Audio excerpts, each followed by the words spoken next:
Assalamualaikum dan salam sejahtera. Kita kembali ke dalam Deal Equal Project, channel perpaduan Nusantara.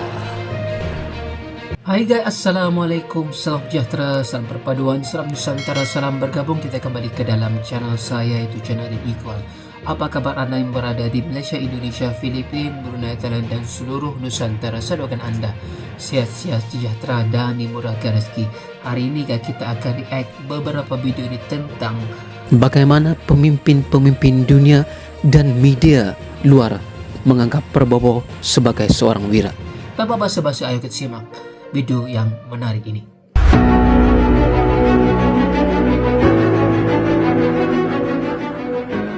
Dalam pidato bersama Netanyahu, Donald Trump awalnya banyak membahas konflik Gaza dan rencana damai yang mereka usung. Tapi di tengah penyampaiannya, Trump juga menyinggung negara-negara lain yang dianggap punya pengaruh besar. Salah satunya adalah Indonesia yang disebut memiliki peran penting dalam mendorong perdamaian dunia. Dari situ, Trump langsung menegaskan pandangannya terhadap kepemimpinan Presiden Prabowo. Menurutnya, Presiden Indonesia adalah sosok pemimpin yang luar biasa. President of Indonesia, somebody who's an amazing leader. Prabowo, he is an amazing leader and respected by everybody.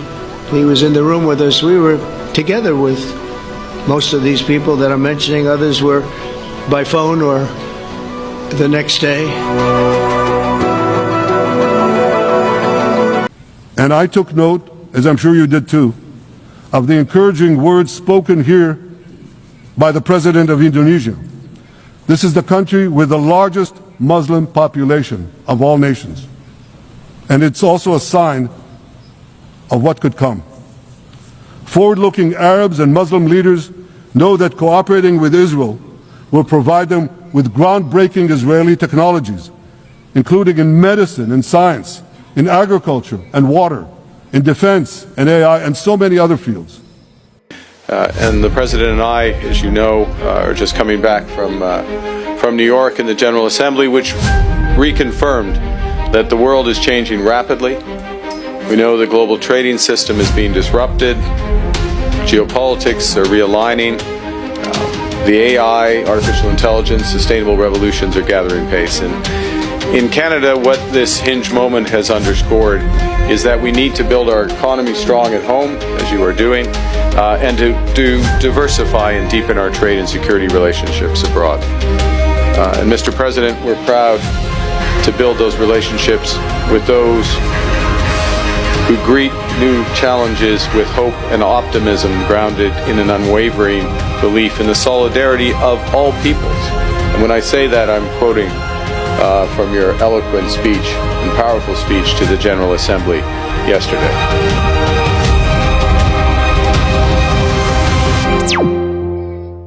Well, the Indonesian president has sent a very strong message of peace speaking at this year's UN General Assembly. Essentially, he focused heavily on the conflict in Gaza, but that was not the only hotspot in the world where his vision and where his attention was focused, where his spotlight was placed. He did say that, quote-unquote, Indonesia right now has 20,000 sons and daughters that they are ready to send as a peacekeeping force to any war zone in the world, be it Gaza, Ukraine, Sudan, Libya, basically any hotspot and any hotbed, really. He has also talked about record harvests in Indonesia that have allowed his country to help to send aid to Gaza and to at least try and alleviate some of the fallout of the humanitarian disaster, absolute catastrophe that is ravaging that land right now. That is, of course, in the form of the shipments of grain, rice, basically food that people can put in their mouths over there in a war-torn Palestine. Also, at the same time, he has once again said that they are committed, that Indonesia is committed to a two-state solution when it comes to the issue of Gaza and Palestine and so on. So again, powerful and very. After more than a decade, an Indonesian president returned to the UN podium. Now, these 5 points show why President Prabowo's speech is about more than symbolism and why it matters. The strong do what they can. The weak suffer what they must. We must reject this doctrine. President Prabowo took aim at the Thucydides' logic that stronger states dominate weaker ones. By stating right is right and wrong is wrong, he called for a rules-based world where justice protects the weak, not just privileges the poor. Now this is what got him a standing ovation. We must have an independent Palestine, but we must also recognize, we must also respect, and we must also guarantee the safety and security of Israel. Only then we can have real peace.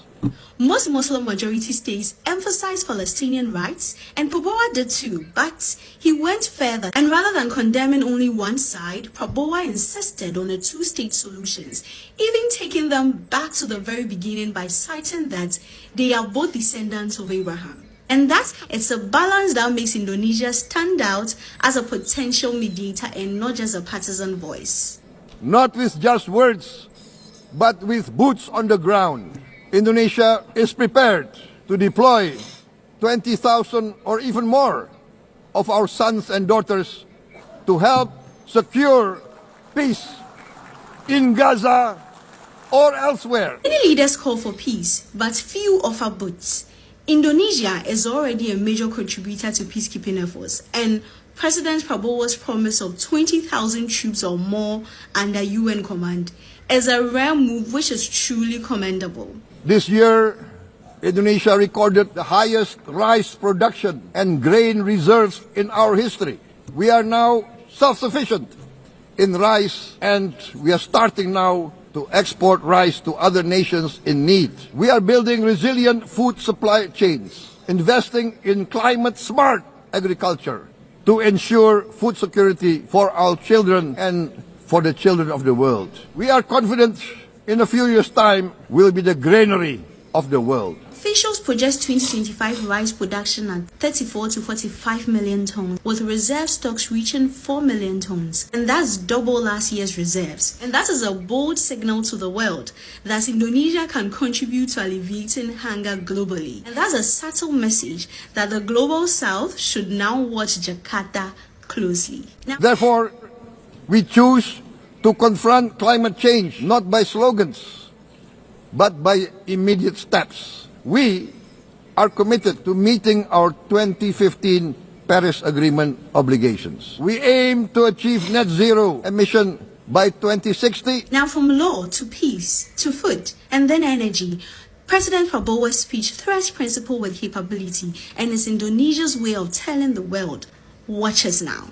Pidato ini bukan saja melambangkan solidariti Indonesia untuk memerdekakan Palestina, tetapi ianya adalah satu juga simbol diplomatik yang kuat yang mengatakan bahwa Indonesia cinta akan keamanan, cinta akan kebersamaan, dan juga tanpa memperlihat latar belakang agama dan juga ras. Dan Indonesia juga menyatakan jika two-state solution ini berjaya, Indonesia akan memulakan hubungan diplomatik bersama dengan Israel.